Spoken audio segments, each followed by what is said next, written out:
बिस्मिल्लाहिर्रहमानिर्रहीम। अस्सलाम वालेकुम। आज हम मुबश्शिर मीर साहब का इंटरव्यू कर रहे हैं। मुबश्शिर साहब जो हैं एक सीनियर सहाफ़ी हैं, एडिटर्स क्लब के प्रेसिडेंट हैं, बहुत अच्छे राइटर हैं, मुहक़्क़िक़ हैं और आज हमने उनको ज़हमत दी कि वो हमारे स्टूडियो में तशरीफ़ लाएँ और गुलभूषण के सिलसिले में जो आलमी अदालत ने फ़ैसला दिया है उस पर हम उनके ख़यालात मालूम करेंगे। आपको मालूम है कि आलमी अदालत में जिस किस्म का फ़ैसला हुआ है वो पाकिस्तान की बहुत बड़ी क़ानूनी और अखलाक़ी फ़तेह है। मुबश्शिर मीर साहब, बहुत शुक्रिया सर, आपका बहुत शुक्रिया। It's my honour to discuss with you. आप वैसे बहुत बिज़ी हैं और अभी आप प्रेस क्लब से तशरीफ़ ला रहे हैं। अब ये बताइए कि जो आलमी अदालत इंसाफ ने जो फ़ैसला किया है गुलभूषण के सिलसिले में, आप क्या देखते हैं कि यानी इसका आइंदा मतलब ये कि क्या असरात पड़ेंगे, क्योंकि सुप्रीम कोर्ट जो है ना अब वो फ़ाइनल मतलब उस पर पाकिस्तानी अदालतों को दिया गया। बहुत शुक्रिया आगा साहब। बहुत ही एक इज़्ज़त बेइज़्ज़ती वाला सीन बना हुआ था कि जिस वक्त अनाउंसमेंट आई कि 17 जुलाई जो है वो डेट मुकर्रर की गई है। और पाकिस्तान के हवाले से तो मैं सबसे पहले एक थोड़ा सा इसके बैकग्राउंड में एक मिनट मुझे आप दें तो मैं उस पर बताऊँ कि हमारी जो नेगलिजेंस थी हमारी लास्ट गवर्नमेंट की कि हम प्रॉपर इस पे अपने वकील जो हैं वो नहीं कर रहे थे, वहाँ पे जब जवाब दाखिल नहीं कर रहे थे और ये भी बाद में इतराज़ उठा के क्या इस अदालत इंसाफ में जो है वो ये केस जाना भी चाहिए था कि नहीं जाना चाहिए था।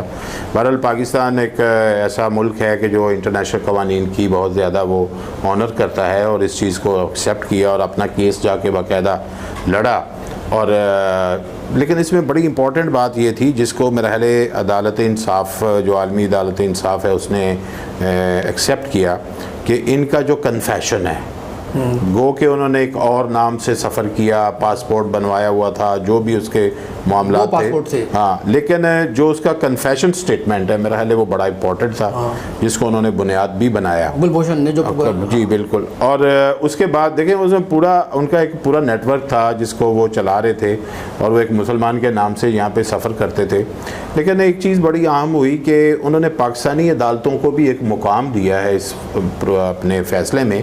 कि आगे का जो सिलसिला है वो पाकिस्तानी अदालतें देख सकती हैं। सिर्फ एक चीज़ है कि जिस पे उसकी सज़ा को मुअत्तल किया गया है और असेस दी गई है कि आप कौंसलर रसाई दी गई है। लेकिन हाँ, लेकिन ये कि कौंसलर रसाई चलें आप कह लें कि उसमें भी कुछ है कि भाई कैदियों को एक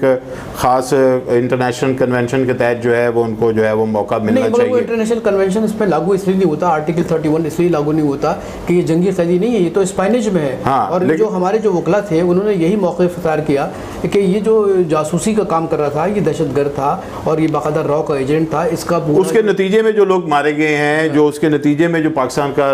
डैमेजेस हुए हैं वो भी जो है वो बड़े हाई लेवल पे हुए हैं। लेकिन एक चीज़ अभी आगा साहब देखने वाली ये है कि जो पाकिस्तान इंडिया के इस वक्त के ताल्लुकात हैं वो सफारती सतह पे बहुत कमज़ोर हैं। ख़ास तौर पे जो फरवरी में जो एक सिलसिला हुआ और उसके बाद पाकिस्तान की तरफ से उसका बड़ा भरपूर जवाब दिया गया, इंटरनेशनली जो है वो भी उसमें इंडिया को भी बड़ी सुबकी हुई। उसके बाद से हम सफारती सतह पर इंडिया के साथ जो है वो बहुत ज़्यादा इंगेज नहीं है। नहीं, ये तो और देखिए हम सफारती सतह की बात नहीं कर रहे, हम again coming back to the topic. मैं ये पूछना चाहता हूँ कि देखिए आपने ख़ुद फरमाया कि हम जो पाकिस्तान की अदालतें हैं उनका वक़ार बुलंद हुआ है। दूसरी बात यह है कि हमारी अखलाक़ी फ़तेह भी हुई है, क्योंकि देखिए जो खावर कुरैशी थे और हमारे बैरिस्टर मंसूर साहब थे, इन्होंने और इनकी 13 रुकनी टीम थी, इन्होंने बहुत उम्दा मतलब ये कि हमारा केस लड़ा। लेकिन आप ये मुझे बताइए कि अब ये बात सुप्रीम कोर्ट पे आ गई है और ये भी उसमें मतलब ये कि उस मैंने क्योंकि पूरा जो ट्रांसक्रिप्ट इसमें आई है इसमें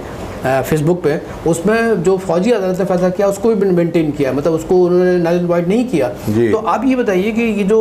पाकिस्तान के सुप्रीम कोर्ट में जब ये बात चलेगी तो आप समझते हैं कि इसमें वो सारे शवाहिद दोबारा मतलब ज़ेरे बहस आएंगे कि जो आलमी अदालत इंसाफ में हुए? एक तो ये है कि ये केस के बारे में कानूनी माहिरीन की तो यही राय है कि ये शुरू से चलेगा और लेकिन ये कि जो उसकी एक्टिविटीज़ थी फिर मेरा ख्याल है वो ज़्यादा खुल के सामने आएंगी।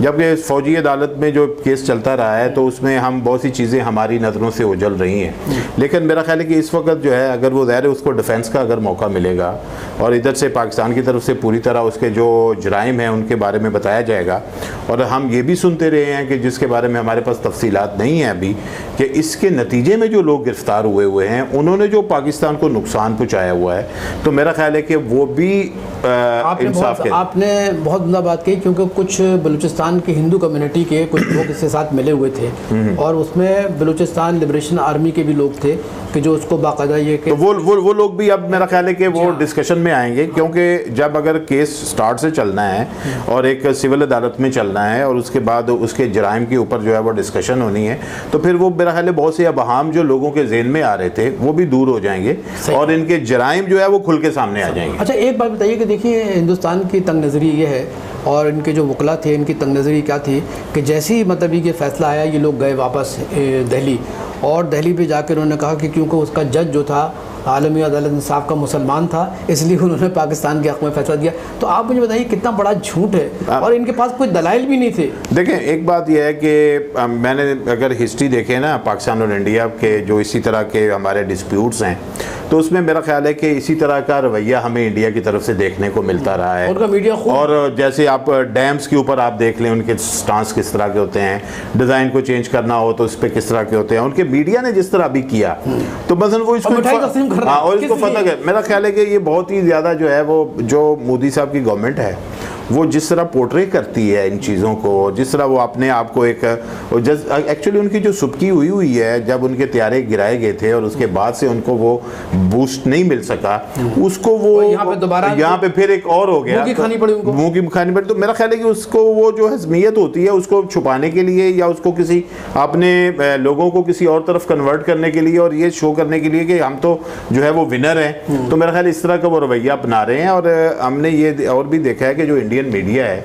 वो ख़ास तौर पे पाकिस्तान इंडिया रिलेशन के हवाले से भरपूर तौर पर अपनी गवर्नमेंट का बहुत ज़्यादा साथ देता है। सही है। और उसके ऊपर वो बिल्कुल उनकी वो वजारत ख़ारजा की पॉलिसी जो है, उनके मीडिया जो है, और इवन मैं बाज़ दफ़ा इस चीज़ पर भी हैरान होता हूँ कि आउट ऑफ बॉक्स बात करने के लिए उनके कुछ दानश्वर भी तैयार नहीं होते। जी, सही। वो भी ऐसे लगता है कि जैसे वजारत ख़ारजा भारत के जो है वो तर्जमान बात कर रहे हैं, क्योंकि वो एक जो बात जो होती है जो एक इंटेलेक्चुअल्स की तरफ से आनी चाहिए, हमें पाकिस्तान इंडिया रिलेशन में वो भी नज़र नहीं आती। अच्छा, आप ये बताइए मुबशर साहब, क्योंकि आपकी बड़ी गहरी निगाह और आप मुहक्किक भी हैं, आप PhD भी कर रहे हैं, बल्कि कर लिया आपने। ये मुझे बताइए कि जो 13 रुकनी टीम थी पाकिस्तान की और हमारे बैरिस्टर खावर कुरैशी मतलब जो उन्होंने बहुत बड़ा पार्ट प्ले किया और हमारे एडवोकेट जनरल मंसूर साहब ने भी मतलब ये कि बहुत बड़ा पार्ट प्ले किया, तो आप क्या समझते हैं कि इससे हमारी जो कानूनी मतलब हैसियत थी हमारी टीम की वो हिंदुस्तान पर भारी नहीं था? मेरा ख्याल है कि जिस वक्त ये गवर्नमेंट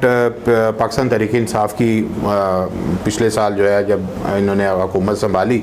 तो उस वक्त मैं एक जो मंशूर में एक चीज़ मैंने देखी, तो उसमें उन्होंने ये लिखा हुआ था कि जो इंटरनेशनल लॉज हैं उसमें पाकिस्तान में प्रैक्टिसिंग लॉयर्स जो हैं उनकी तादाद बहुत कम है या फिर कुछ चीज़ों पे एक्सपर्ट्स बहुत कम है। तो उसका एक रिवाइवल इन्होंने उसमें रखा हुआ था कि हम किसी तरह, या वो लोग पाकिस्तानी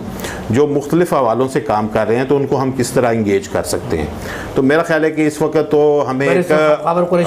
इसमें हमें एज हासिल हो गया है, दुनिया में एक तस्लीम हो गई है बात के पाकिस्तानी लॉयर्स जो हैं उन्होंने अगर प्रोफेशनली जो परफॉर्म करते हैं उनका एक मुकाम है और उन्होंने पाकिस्तान के लिए जो है वो केस भी विन किया है, पाकिस्तान को अच्छे अंदाज से प्लीड किया है। तो एक लाइन अच्छी बनी है कि मेरा ख्याल है कि जो इंटरनेशनली हम कई दफ़ा हमारे साथ ऐसा मसला हुआ कि हमें अपने इंटरनेशनल लॉज के हवाले से अपने एक्सपर्ट्स जो हैं उनकी कमी महसूस हुई, या वजारत के अंदर वफाकी वजारत कानून के अंदर भी जो एक कमी महसूस होती रही है वो इंटरनेशनल लॉज के माहिरीन की है। अच्छा, तो उसको हम अगर मेरा ख्याल है कि अगर इसको बेस बनाते हुए, इस केस को बेस बनाते हुए और भी अपनी टीम को मजबूत किया जाए तो मेरा ख्याल है पाकिस्तान के लिए बहुत अच्छा। बस मेरा आपसे आखिरी सवाल है, क्योंकि ज़ाहिर है कि हमारा टीवी चैनल का जो वक्त होता है बड़ा महदूद होता है, आप खुद जानते हैं, आपको कई मरतबा खुद भी आप टीवी पर्सनैलिटी हैं। आप मुझे बताइए कि इस फैसले के बाद जो फैसला आ चुका है, क्या आप समझते हैं कि कानूनी तौर पर या अखलाक़ी तौर पर हिंदुस्तान इस बात को तस्लीम करेगा कि उन्होंने रॉ के जैसे एजेंट को पाकिस्तान भेजा और उसने जिस तरीके से यहाँ पर मतलब गारतगरी की, कत्ल गारतगरी की, आप समझते हैं कि क्या इस सिलसिले में कोई उनकी तरफ से कोई नेकी का कोई मेरा ख्याल है कि अनफॉर्चुनेटली ऐसा नहीं लगता मुझे कि भारत को इस चीज़ को तस्लीम कर ले। और जो वही करवा रहा है, देखें जो इतने लोगों को वो कश्मीर के अंदर बराह रास्त मार रहा है, उसकी वो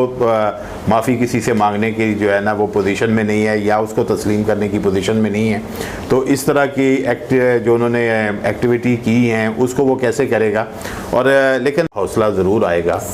कि आ गया कि वो ये है कि एक तो ये है कि हमारे जो सबसे पहली कामयाबी तो हमारी सिक्योरिटी के इदारों की है जिन्होंने ऐसे नेटवर्क को पकड़ा। उसके बाद दूसरी है कि हमने उसे किस तरह इंसाफ के कटहरे में लाए। सही। और यहाँ पे और एक चीज़ और हुई कि भाई जो यहाँ की अदालत ने फैसला किया था वो भी मेरिट पे था कि आलमी अदालत इंसाफ ने भी उसको किया। जिलानी साहब का फैसला तो मगर अगर वहाँ आपका फैसला इंडोर्स हुआ है एक्चुअली, तो लिहाजा हमारी ये 2-3 कामयाबियाँ हैं, सिर्फ एक नहीं है। एक कामयाबी तो हमारे सिक्योरिटी के इदारों की है, इस नेटवर्क को जो है वो अनर्थ करने की है, फिर इंसाफ के तकाजे पूरे करने की है, और उसी की इंडोर्समेंट आलमी सतह पर हो रही है। तो मेरा ख्याल है पाकिस्तान के लिए बहुत अच्छी ये न्यूज़ है। और पाकिस्तान की आवाम को इस बात पे एतमाद होना चाहिए कि उनके जो इदारे हैं वो किस तरह अपने मुल्क की हिफाजत के लिए जो है वो मौजूद हैं, और अगर कोई मैली आँख आती है तो उसको वो किस तरह उस आँख को निकालने की सलाहियत रखते हैं। मुबशर मीर साहब बहुत बहुत शुक्रिया कि आपने इतनी खूबसूरत गुफ्तगू की, और बड़ी रवानी है, आप बैरूनी मुल्क के दौरे से आएँ, तो हमें उम्मीद है कि आपकी इस गुफ्तगू से लोग इस्तेफादा करेंगे। और खातिर आपका भी बहुत शुक्रिया, ये बात बिल्कुल सही है कि पाकिस्तान की अदालतों का वक़ार बुलंद हुआ है, और ये बात भी मतलब ये कि अब तयशुदा हो गई है कि पाकिस्तान के जो वकला हैं और ख़ुसूसियत के साथ जो कि इंटरनेशनल लॉज पर जिनको मतलब ख़ासा अबूर हासिल है, उन्होंने अपनी काबिलियत सलाहियत का लोहा बनवा लिया, और वहाँ पर जो गुफ्तगू हुई, शवाहिद दिए गए, वहाँ पर जो मंतिक़ और इस्तिदलाल के साथ जो गुफ्तगू की गई, उससे पाकिस्तान के अदालतों का और पाकिस्तान के क़ानूनी माहिरीन का जो है वक़ार बुलंद हुआ है। इसके साथ ही आपका बहुत शुक्रिया।